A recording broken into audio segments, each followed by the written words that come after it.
I always do is go back to the flight radar first of all, and then consider other crashes that I've worked on.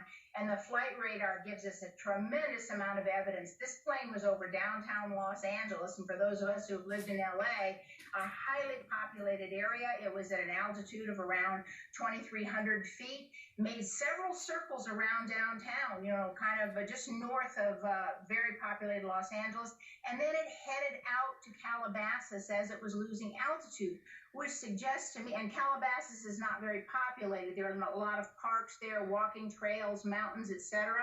It almost looks to me, now this is a big guess, but because it circled many times, a tight circle over downtown LA and started losing altitude, I think this plane got in mechanical problems over downtown LA, and the pilot was trying to find a place to put it down or to save an awful lot of lives. And so, Mary, you know this, or you've surmised this because you have had access to the flight pattern. You're able to see.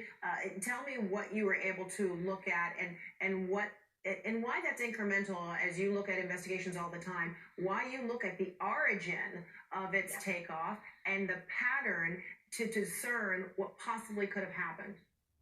Well, when you're looking to discern between a weather problem or a mechanical problem, if you have to look at what the plane itself was doing. And when the plane is making a lot of tight circles where it was intended to head, and then it heads out over, an example, I worked several crashes where the pilots tried to go to areas that weren't so populated if they thought they could get the aircraft down, or they were concerned that they were getting into a situation where they couldn't control the plane. And so that gives us clues. And I looked at flight radar, I looked at the altitude, I looked at the path of the plane, and I looked at these circles.